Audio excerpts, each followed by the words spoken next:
Karl Popper, our favorite philosopher, again. So, Karl Popper thinks all induction is invalid, not logical, not true, not really a universal in time and space.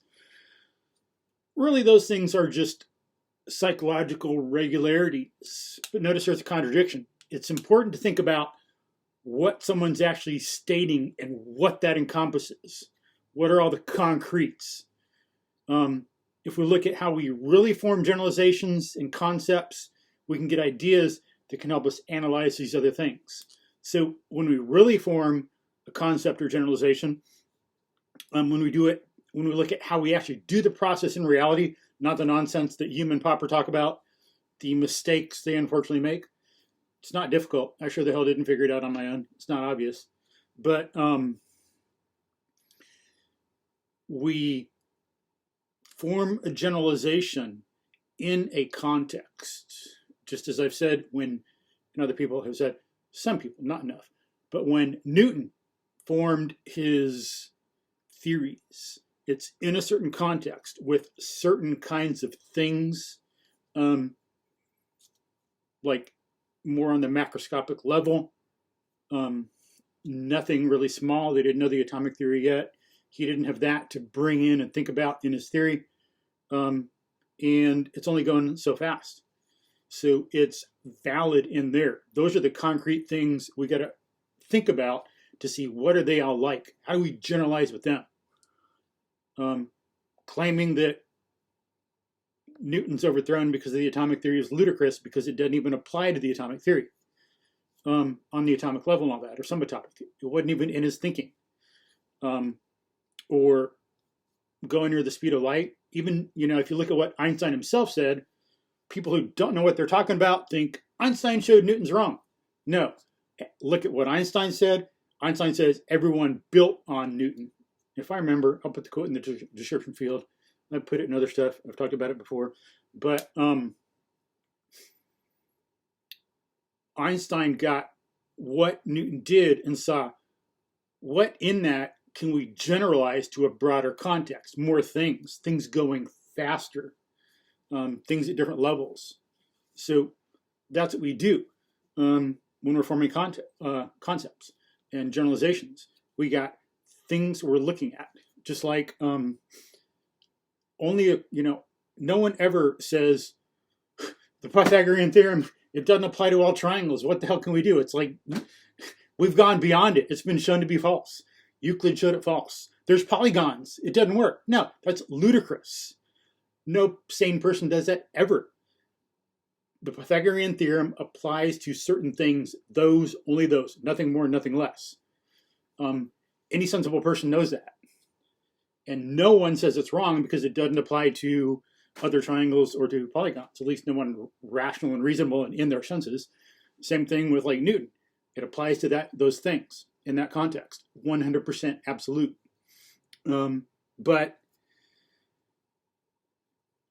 Popper, not getting a lot of things, as I said, they're difficult. Not a lot of people have the really philosophic insight and mental capacity to really figure it out. Most of us have to learn from them and thank them that they did it for us. But Popper thought no generalization was valid. He tried to say that generalizations were merely psychological regularities. And notice he's contradicting himself. When we think about, as I say, what is he including? We need to train ourselves to tune into that more. At least I recommend it. We can do whatever we want, but I recommend we tune into that. If all generalizations are merely psychological regularities or habit, then that statement itself is the same thing. He undercuts himself. It's a contradiction. He cannot claim on his terms that all generalizations are merely psychological regularities because that is a generalization. Therefore, that is merely a psychological regularity or habit. Therefore, it doesn't have anything to do with the truth. It's irrelevant. It's not in philosophy. It's not in logic. It's not in science. It's not anything to do with the truth. It's just a habit. and then he undercuts himself. Then he's not talking about reality. He's just talking about his own habits. So in trying to say something in the world about generalization and make a true statement by his own theory, all he can do is claim that that's a psychological regularity, and he can't even discuss it, which I wish he'd realize and just be quiet, because what he does is wrong.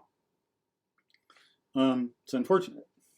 But if he would have dug into Hume and more, why Hume believed what he did, he would have been better off, hopefully, depending on how insightful, wise, and honest Popper was.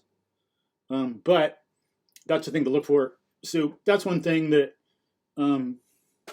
is invalid. Remember, we're stating something like, oh, I mean, we're not, but Popper was, because this is wrong. All generalizations are merely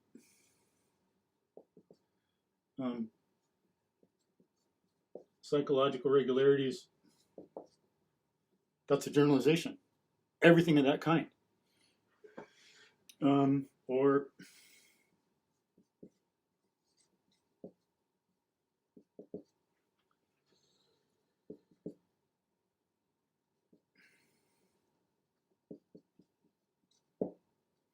you'd have to say, no generalization is universally true. That's a generalization.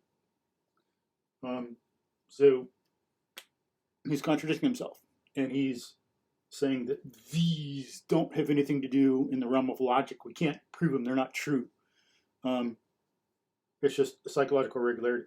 But then these are just psychological regularities. They don't have anything to do with the truth. So what's the point? So there's one point regarding what Popper said that's interesting. Looking at some fundamentals about how concepts work, how universals really work, how Popper is self-contradictory, how he's engaging in the self-exclusion principle, fallacy of self-exclusion. That is to say, you claim something that applies to yourself, but you ignore it or deny it. It applies to everything else except that statement of yourself, self-exclusion fallacy. And he's not thinking deeply maybe about what he's actually saying, or relying on people not to think that, because a lot of times we look at the world, we extrospect. We don't, because we're not, we're volitional. It's not that we don't do it by nature, as a lot of people seem to say about some things. We're not trained enough to do it, to look at our own processes and introspect. So, how often does that come up in like school, where you think about your own thinking instead of just memorize stuff? Usually regurgitate, forget. There's so much stuff words you gotta memorize. You don't have time to enough time to think or understand or do that. But what we should do is think about, okay, so we extrospect a lot. We don't look inside and introspect enough. But if we did that, then we'd analyze the statements.